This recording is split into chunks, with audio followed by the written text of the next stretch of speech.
ನಾಡಿನ ಸುಪ್ರಸಿದ್ಧ ದೇವಸ್ಥಾನಗಳ ಬಗ್ಗೆ ಪ್ರಚುರಪಡಿಸುವಂಥ ಕಾರ್ಯಕ್ರಮವೇ ದೈವದೇವರು. ಕಾರ್ಯಕ್ರಮಕ್ಕೆ ಸ್ವಾಗತ. ನಾನು ಭಾರತಿ ಟೀಕೆ. ವೀಕ್ಷಕರೇ, ಇವತ್ತು ನಾವು ಉಡುಪಿ ಜಿಲ್ಲೆ ಎರ್ಮಾಲು ಶ್ರೀ ಜನಾರ್ದನ ಸ್ವಾಮಿ ದೇವಸ್ಥಾನದ ಸನ್ನಿಧಾನದಲ್ಲಿದ್ದೇವೆ.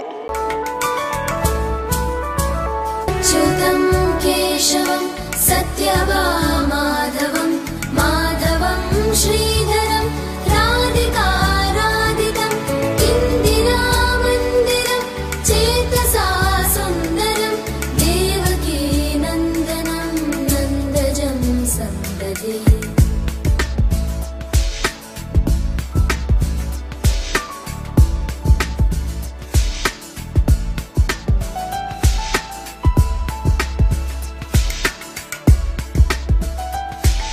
ಸಾವಿರಾರು ವರ್ಷ ಇತಿಹಾಸ ಇರುವ ಜನಾರ್ದನ ಸ್ವಾಮಿಯ ದೇವಸ್ಥಾನದಲ್ಲಿ ಇವತ್ತು ವೈಭವದ ಮಹಾರಥೋತ್ಸವ ನಡೆಯುತ್ತಿದೆ.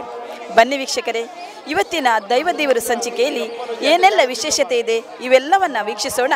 ಇವತ್ತಿನ ದೈವದೇವರು ಸಂಚಿಕೆಯಲ್ಲಿ ಉಡುಪಿ ಜಿಲ್ಲೆ ಒಂದು ಸುಸಂಸ್ಕೃತ ಸಂಸ್ಕೃತಿಯನ್ನೊಳಗೊಂಡ ಸುಂದರ ಶಾಂತವಾದ ಪ್ರದೇಶ. ಉಡುಪಿ ಜನರ ಸಂಸ್ಕೃತಿಗೆ ಮಾರು ಹೋಗದವರೇ ಇಲ್ಲ. ಉಡುಪಿ ಜಿಲ್ಲೆಯಲ್ಲಿ ಪಾವಿತ್ರ್ಯತೆಯನ್ನ ಒಳಗೊಂಡಿರುವ ಹಲವಾರು ಧಾರ್ಮಿಕ ಕ್ಷೇತ್ರಗಳಿವೆ. ಅದರಲ್ಲಿ ಉಡುಪಿ ಜಿಲ್ಲೆಯ ಎರ್ಮಾಳಿನ ಶ್ರೀ ಜನಾರ್ದನ ಸ್ವಾಮಿ ದೇವಸ್ಥಾನವೂ ಒಂದು. ಶ್ರೀ ಜನಾರ್ದನ ಸ್ವಾಮಿ ದೇವಳಕ್ಕೆ ಸುಮಾರು 1300 ವರ್ಷಗಳ ಇತಿಹಾಸವಿದೆ ಎಂಬುದು ಪ್ರತೀತಿ. ಈ ಕ್ಷೇತ್ರವು ದಿನಂಪ್ರತಿ ಸಾವಿರಾರು ಭಕ್ತರಿಂದ ಪೂಜಿಸಲ್ಪಡುವ ಸುಂದರ ದೇವಾಲಯ. ದೇವರ ಉತ್ಸವಗಳಲ್ಲಿ ತುಂಬಾ ವಿಜೃಂಭಣೆಯಿಂದ ನಡೆಯುವ ಉತ್ಸವ ರಥೋತ್ಸವ. ಇದನ್ನ ಬ್ರಹ್ಮೋತ್ಸವ ಎಂದು ಕರೆಯುವುದುಂಟು. ಎರ್ಮಾಳಿನ ಗೋಪಿ ಪಿಂಡಾಂತರ್ಗತ ಶ್ರೀ ಮಧ್ವಾಕರಾರ್ಚಿತ ಶ್ರೀ ಜನಾರ್ದನ ಸ್ವಾಮಿ ಕ್ಷೇತ್ರದಲ್ಲಿ ವರ್ಷಂಪ್ರತಿ ನಡೆಯುವ ಮಹಾರಥೋತ್ಸವವು ಈ ಬಾರಿ ಡಿಸೆಂಬರ್ 20ರಂದು ಬಹಳ ವಿಜೃಂಭಣೆಯಿಂದ ನಡೆಯಿತು. ನೂರಾರು ಸಂಖ್ಯೆಯಲ್ಲಿ ಭಕ್ತರು ಪಾಲ್ಗೊಂಡು ಅದ್ದೂರಿಯಾಗಿ ಕಾರ್ಯಕ್ರಮ ನೆರವೇರಿತು. ಇನ್ನು ರಥೋತ್ಸವಕ್ಕಾಗಿ ಉಪಯೋಗಿಸುವ ರಥ ದೇವಸ್ಥಾನದ ಶಿಖರ ಮಾದರಿಯಲ್ಲಿರುತ್ತದೆ. ಇದನ್ನ ಬಣ್ಣ ಬಣ್ಣದ ಬಾವುಟಗಳಿಂದ, ಬಟ್ಟೆಗಳಿಂದ, ತಳಿರು ತೋರಣಗಳಿಂದ, ಬಾಳೆಯ ಕಂಬಗಳಿಂದ, ಹೂಗಳಿಂದ ಅಲಂಕರಿಸಿರುತ್ತಾರೆ. ಇದರಲ್ಲಿ ಉತ್ಸವ ವಿಗ್ರಹವನ್ನ ಕೂಡಿಸುವುದಕ್ಕೆ ರಥಾರೋಹಣವೆಂದು ಹೆಸರು. ರಥಾರೋಹಣವಾದ ಮೇಲೆ ನೂರಾರು ಜನ ರಥಕ್ಕೆ ಕಟ್ಟಿದ ರಟ್ಟೆಯಷ್ಟು ದಪ್ಪವಾದ ಉದ್ದದ ಹಗ್ಗವನ್ನ ಹಿಡಿದು ದೇವಸ್ಥಾನದ ಸುತ್ತ ಪ್ರಧಾನ ಹಾದಿ ಬೀದಿಗಳಲ್ಲಿ ಎಳೆಯುತ್ತಾರೆ. ರಥವನ್ನ ದೇವಾಲಯದ ಮಾದರಿಯಲ್ಲಿಯೇ ಕಟ್ಟಿ ಅಲಂಕರಿಸಿರುವುದರಿಂದ ದೇವರ ಮೆರವಣಿಗೆ ಬೀದಿಯಲ್ಲಿ ಹೊರಟರೆ ದೇವರೇ ಮನೆ ಮನೆಯ ಬಾಗಿಲಿಗೆ ಬಂದಂತಾಗುತ್ತದೆ. ತಮ್ಮ ಮನೆಯ ಮುಂದೆ ಮೆರವಣಿಗೆ ಸಾಗಿದಾಗ ಅನೇಕರು ದೇವರಿಗೆ ಹಣ್ಣುಕಾಯಿ, ಹೂವು, ತಾಂಬೂಲವನ್ನ ಸಮರ್ಪಿಸಿ ದೇವರಿಗೆ ಮಂಗಳಾರತಿ ಮಾಡುತ್ತಾರೆ. ಆದುದರಿಂದಲೇ ಈ ದೇವಳ ಮಹಾನ್ ಪ್ರಖ್ಯಾತಿಯನ್ನ ಪಡೆದಿದೆ.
काम्य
ಮೃದಂಗ ದುಡಿಗಳ ತಾಳ ತಕ್ಕಿಟ ತರಿಕಿಟ ದಿಮಿಕಿಟ ಮೇಳ ನುಡಿಯಲು ನಟಿಸುವೆ ನೀ ಡಕ್ಕೆ ಮೃದಂಗ ದುಡಿಗಳ ತಾಳ ತಕ್ಕಿಟ ತರಿಕಿಟ ದಿಮಿಕಿಟ ಮೇಳ ನುಡಿಯಲು ನಟಿಸುವೆ ನೀ ಕೃಷ್ಣ ನಟಿಸುತ್ತ ನಲಿಸುವೆ ನೀ ರಾಧೆಯ ಕೃಷ್ಣ ಬೇಗ ಬಾರೋ ನೀ ನಲಿದಾಡೋಣ ಹಾಡೋಣ ಓಡಿ ಬಾರೋ ರಾಧೆಯ ಕೃಷ್ಣ ಬೇಗ ಬಾರೋ ನೀ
ದೈವದೇವರು ಕಾರ್ಯಕ್ರಮದಲ್ಲಿ ಈಗ ಒಂದು ಪುಟ್ಟ ವಿರಾಮ.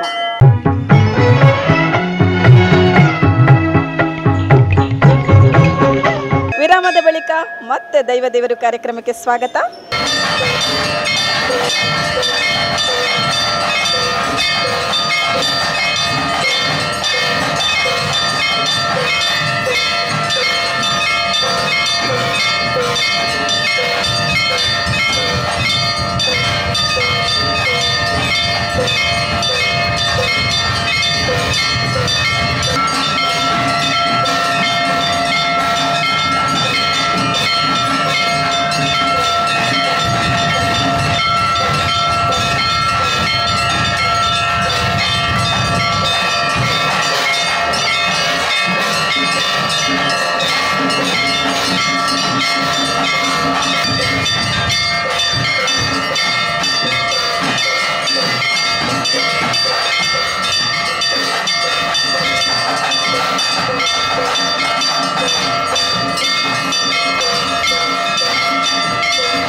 ಓಡಿ ಬಾಬಾ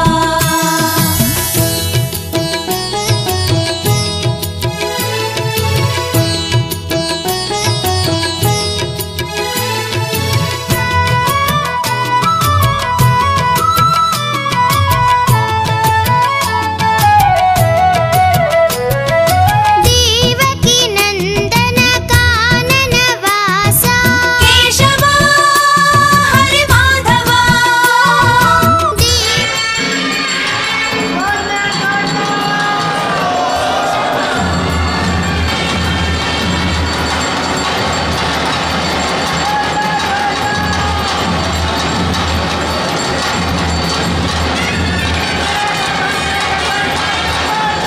ಬಾಲಕ ಓಡಿ ಬಾಬಾ ಗೋಪಾಲ ಬಾಲಕ ಆಡಿ ಬಾಬಾ ಗೆಜ್ಜೆಯ ಕಟ್ಟಿ ಓಡಿ ಓಡಿ ಬಾಬಾ ಓ ಗೋಪಿ ರಾಮಕೃಷ್ಣರಾವ್ ಯರ್ಮಾಳು ತುಳುನಾಡಿನ ಜಾತ್ರಾ ಮಹೋತ್ಸವ ಆರಂಭವಾಗುವುದು ಯರ್ಮಾಳಿನ ಮೂಲಕ ಎಂಬ ರೂಢಿ ಮಾತಿದೆ. ಯರ್ಮಾಳು ಜಪ್ಪು ಕಂಡಿಗೆ ಅಡಪು ಎನ್ನುವಂಥದ್ದು.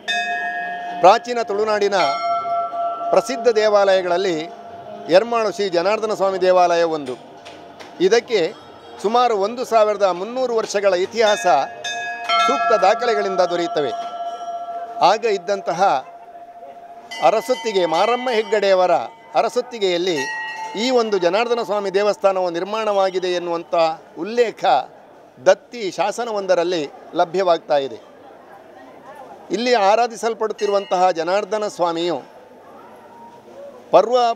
ಹಬ್ಬಗಳ ಸಂದರ್ಭದಲ್ಲಿ ಪಂಚಪರ್ವಗಳ ಮಹೋತ್ಸವದೊಂದಿಗೆ ನಿತ್ಯ ವಿಶೇಷವಾದಂಥ ರಂಗಪೂಜೆ, ಹೂವಿನ ಪೂಜೆ ಇತ್ಯಾದಿ ಸೇವೆಗಳನ್ನು ಕೂಡ ಸ್ವೀಕರಿಸುತ್ತಾ ಭಕ್ತಾಭಿಷ್ಟ ಫಲಪ್ರದನಾಗಿ ಎಲ್ಲರ ಕೋರಿಕೆಯನ್ನು ಮನ್ನಿಸುವಂತಹ ಅದ್ಭುತವಾದ ಶಕ್ತಿಯನ್ನು ಪಡೆದಿದ್ದಾನೆ ಎಂಬುದು ನಂಬಿಕೆ.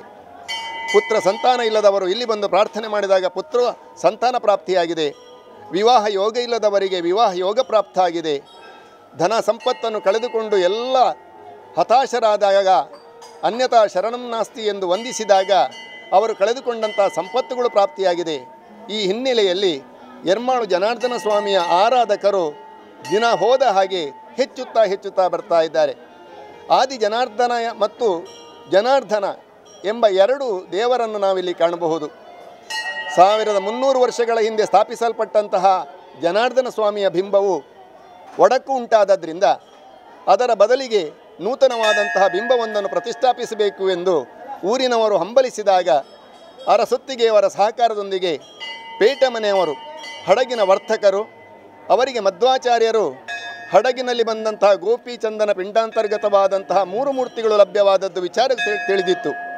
ಅದರಲ್ಲಿ ಒಂದನ್ನು ಉಡುಪಿಯಲ್ಲಿ ಶ್ರೀಕೃಷ್ಣನ ಸ್ಥಾಪನೆ ಮಾಡಿದರೆ ಒಡಮಂಡೇಶ್ವರದಲ್ಲಿ ಬಲರಾಮನನ್ನು ಸ್ಥಾಪನೆ ಮಾಡಿದರು. ಮತ್ತೊಂದು ಮೂರ್ತಿ ಅವರಲ್ಲಿ ಇದೆ ಎಂಬುದು ಪೇಟೆ ಮನೆಯವರಿಗೆ ತಿಳಿದಿತ್ತು. ಅವರ ಸೂಚನೆಯನ್ನು ಅನುಸರಿಸಿ ಅವರೊಂದಿಗೆ ಊರ 10 ಸಮಸ್ತರು ಹಾಗೂ ಅರಸೊತ್ತಿಗೆಯ ಪ್ರತಿನಿಧಿಗಳು ಸೇರಿ ಆಚಾರ್ಯ ಮಧ್ವರನ್ನು ವಿನಂತಿಸಿಕೊಂಡಾಗ ಅವರ ಪುಣ್ಯ ಕರಗಳಿಂದ ಪೂಜಿಸಲ್ಪಟ್ಟಂತಹ ಆ ಮಹಾಮೂರ್ತಿ ಜನಾರ್ದನ ಸ್ವಾಮಿಯ ಮೂರ್ತಿ ಸುಮಾರು 2.5 ಅಡಿಗಳ ಎತ್ತರ ಇರುವಂಥ ಮೂರ್ತಿ ನಮ್ಮ ಪಾಲಿಗೆ ಪ್ರಾಪ್ತ ಆಯಿತು. ಈ ಮೂರ್ತಿಯು ಗ್ರಂಥಗಳಲ್ಲಿ ಸೂಚಿತವಾದಂಥ 24 ವಿಷ್ಣುಮೂರ್ತಿಯ ವಿಗ್ರಹಗಳಲ್ಲಿ 21ನೇದಾದಂತಹ ಜನಾರ್ದನನಾಗಿದ್ದಾನೆ. ಬಲಗೈಯ ಮೇಲ್ಗಡೆಯಿಂದ ಪ್ರಾರಂಭ ಮಾಡಿದರೆ ಚಕ್ರ, ಶಂಖ, ಗದಾ, ಪದ್ಮ ಎನ್ನುವಂತಹ ಆಯುಧಗಳನ್ನು ಧರಿಸಿ ಅಭಯ ಹಸ್ತದಿಂದ ಎಲ್ಲರನ್ನು ಅನುಗ್ರಹಿಸುವಂತಹ ಅದ್ಭುತವಾದ ಪವಾಡ ಶಕ್ತಿಯನ್ನು ಪ್ರದರ್ಶಿಸ್ತಾ ಇದ್ದಾನೆ. ಭಿನ್ನವಾದಂತಹ ವಿಗ್ರಹವನ್ನು ವಿಸರ್ಜಿಸಬೇಕು ಎಂದು ಯೋಚನೆ ಮಾಡಿದಾಗ ಜ್ಯೋತಿಷ್ಯರುಗಳು ತಿಳಿದು ಬಂದಂಥ ವಿಚಾರವನ್ನು ತಿಳಿಸಿದರು. ನೀವು ಯಾವ ಕಾರಣಕ್ಕೂ ಇದನ್ನು ಭಿನ್ನವಾಗಿದೆ ಅಂತ ಹೇಳಿ ಮೂಲೆಗೆ ಹಾಕಬಾರ್ದು, ಇದರಲ್ಲಿ ಅದ್ಭುತವಾದ ಶಕ್ತಿ ಇದೆ, ಇದನ್ನು ಕೂಡ ಆರಾಧಿಸಿಕೊಂಡು ಬಂದರೆ ಗ್ರಾಮಕ್ಕೆ ಒಳಿತಾಗ್ತದೆ ಎನ್ನುವಂಥ ಸೂಚನೆಯನ್ನು ಕೊಟ್ಟ ಮೇರೆಗೆ ಆದಿಜನಾರ್ದನ ಎನ್ನುವಂತಹ ಪ್ರತ್ಯೇಕವಾದಂಥ ಗುಡಿಯಲ್ಲಿ ಜನಾರ್ದನ ಸ್ವಾಮಿಯನ್ನು ಪೂಜಿಸಲಾಗ್ತದೆ. ರಥೋತ್ಸವದ ಇನ್ನಷ್ಟು ಸೊಬಗಿನ ಕಾರ್ಯಕ್ರಮಗಳು ಮುಂದುವರಿಯುತ್ತದೆ ಮುಂದಿನ ಸಂಚಿಕೆಯಲ್ಲಿ.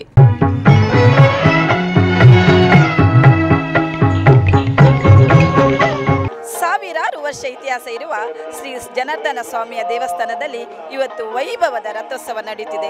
ಶ್ರೀ ಜನಾರ್ದನ ದೇವಸ್ಥಾನದಲ್ಲಿ ವರ್ಷಪ್ರತಿ ನಡೆಯುವಂತಹ ವೈಭವವೇ ಮಹಾರಥೋತ್ಸವ.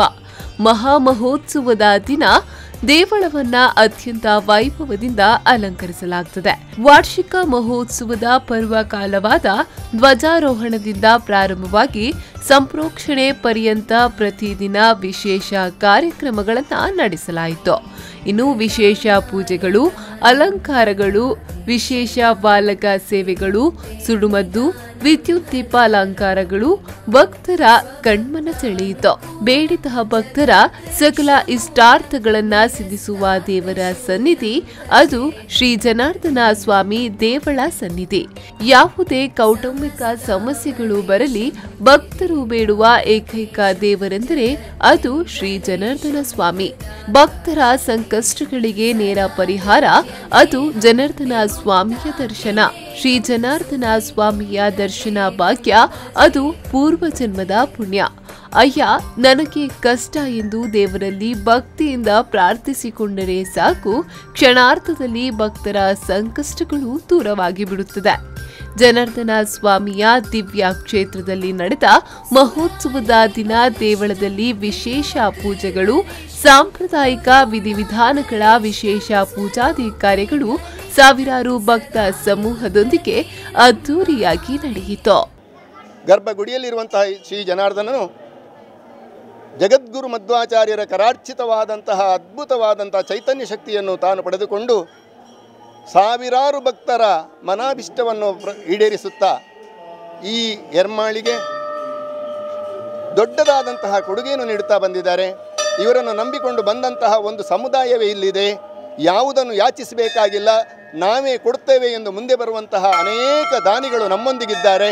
ವೃಶ್ಚಿಕ ಸಂಕ್ರಮಣದಿಂದ ಧನು ಸಂಕ್ರಮಣದವರೆಗೆ, ಧನು ಸಂಕ್ರಮಣದ ದಿವಸ ಜಾತ್ರಾ ಆರಂಭವಾಗ್ತದೆ ಧ್ವಜಾರೋಹಣದೊಂದಿಗೆ. ಆ ಬಳಿಕ ನಿರಂತರವಾಗಿ ಬಲಿಸೇವೆ, ಆಯನ ಬಲಿ ವಿಶೇಷವಾಗಿ ಮುಂಜಾನೆ 4 ಗಂಟೆಗೆ ಆರಂಭವಾಗಿ ಜನರ ಚಿತ್ತಾಕರ್ಷಕವಾಗಿ ಮೂಡಿಬರ್ತದೆ.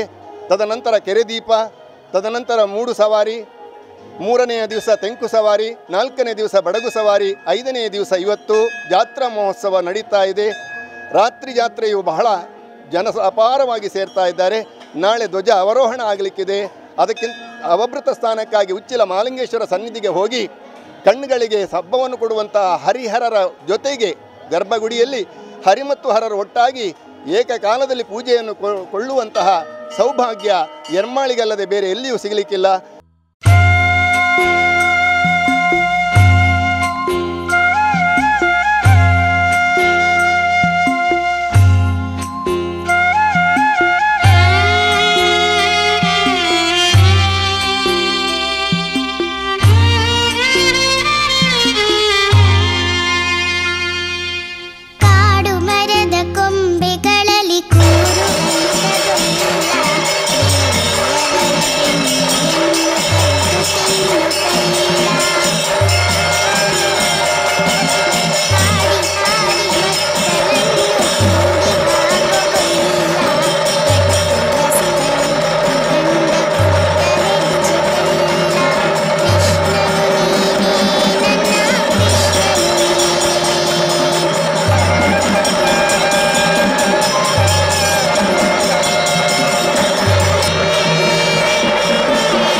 ಏಸು ಕಾಯಂಗಳ ಕಳೆದು 84 ಲಕ್ಷ ಜೀವರಾಶಿಯನ್ನು ದಾಟಿ ಬಂದ ಈ ಶರೀರ.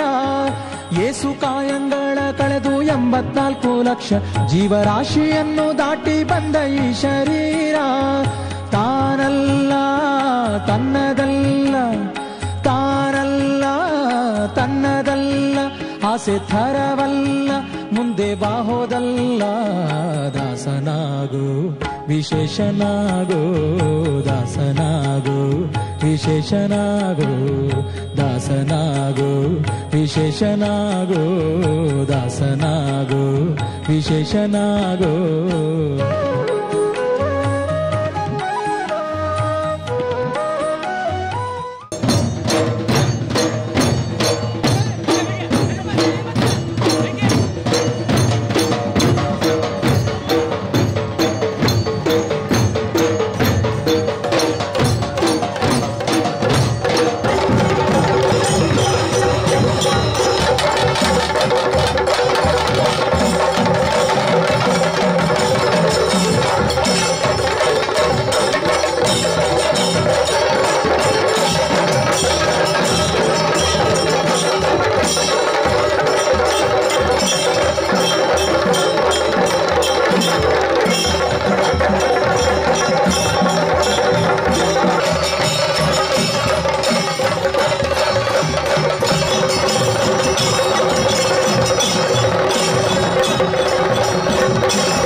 ಆಶಾ ಕ್ಲೇಶ ದೋಷವೆಂಬ ಅಬ್ಧಿಯೋಳು ಮುಳುಗಿ ಯಮನ ಪಾಶಕ್ಕೊಳಗಾಗದೆ ನಿರ್ದೋಷಿಯಾಗೋ ಸಂತೋಷಿಯಾಗೋ. ದೈವದೇವರು ಕಾರ್ಯಕ್ರಮದಲ್ಲಿ ಈಗ ಒಂದು ಪುಟ್ಟ ವಿರಾಮ. ವಿರಾಮದ ಬಳಿಕ ಮತ್ತೆ ದೈವದೇವರು ಕಾರ್ಯಕ್ರಮಕ್ಕೆ ಸ್ವಾಗತ.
ನಮಸ್ಕಾರ. ಯಾನ್ ಡಾಕ್ಟರ್ ದೀಪ್ತಿ ಶೆಟ್ಟಿ ಪಾತೆರ್ನು ಕಲ್ಲಂಕ ಗುತ್ತುಡ್ದು ನಮ್ಮ ಇಡೀ ಫ್ಯಾಮಿಲಿ 30 ವರ್ಷದಿಂಚಿ ಇಡೆಗೆ ಬರೋದಿಲ್ಲ. ಯಾನ್ ಎಲ್ಲಿ ಬಾಲೆ ಉಪ್ಪುನೇಡ್ದಿಂಚಿ ನೆಟ್ಟ ಜನಾರ್ದನ ದೇವಸ್ಥಾನ ತೂವೊಂದಿಲ್ಲ.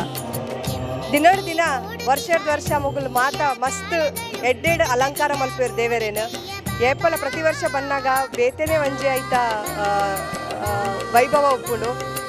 ನಮಕ್ ನೆಟೆ ಬಂದಾಗ ಮಸ್ತ್ ಭಕ್ತಿಯಾದಲ್ಲಿ ಮಸ್ತ್ ಭಕ್ತಿ ಬುಟ್ಟುಂಡೆಟೆ ಅಂಚ ನಮ್ಮ ಮಾತೆಲ್ಲ ಎಪ್ಪಲ ನಮ್ಮ ಫ್ಯಾಮಿಲಿ ಕೂಡ್ದು ನೆಟೆ ಬರ್ಪ ಪ್ರತಿ ವರ್ಷ ನಮ್ಮ ಎಣ್ಣಿನ ಪೂರ ಈ ದೇವೇರು ನಮ್ಮನ್ನು ಕೊರೊಂದು ಬೈದೇರು ಅಂಚ ಭಕ್ತಾದಿಗಳಿಗೆ ಎಪ್ಪಲ ದೇವೇರು ಕೈ ಬಿಡ್ತುಜೇರು ಭಕ್ತಾದಿಗಳನ್ನ ಅವೇನಾತ ಒಂಚೂರು ಅಡ್ಡು ಪಾತೆರ ಪಂಡದೇನ ಪಾತೆರ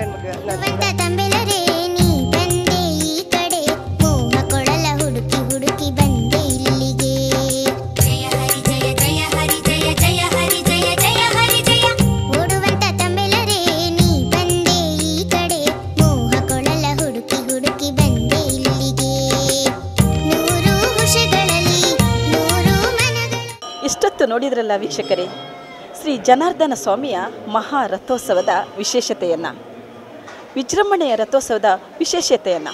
ಇದು ಇವತ್ತಿನ ದೈವದೇವರ ಸಂಚಿಕೆ. ಮುಂದೆ ಇಂತಹದೇ ಒಂದು ಸುಪ್ರಸಿದ್ಧ ದೇವಸ್ಥಾನದೊಂದಿಗೆ ನಾವು ಮತ್ತೆ ನಿಮ್ಮನ್ನು ಭೇಟಿಯಾಗ್ತೇವೆ. ಅಲ್ಲಿಯವರೆಗೆ ನೋಡ್ತಾ ಇರಿ V4 ನ್ಯೂಸ್. ವಂದನೆಗಳು.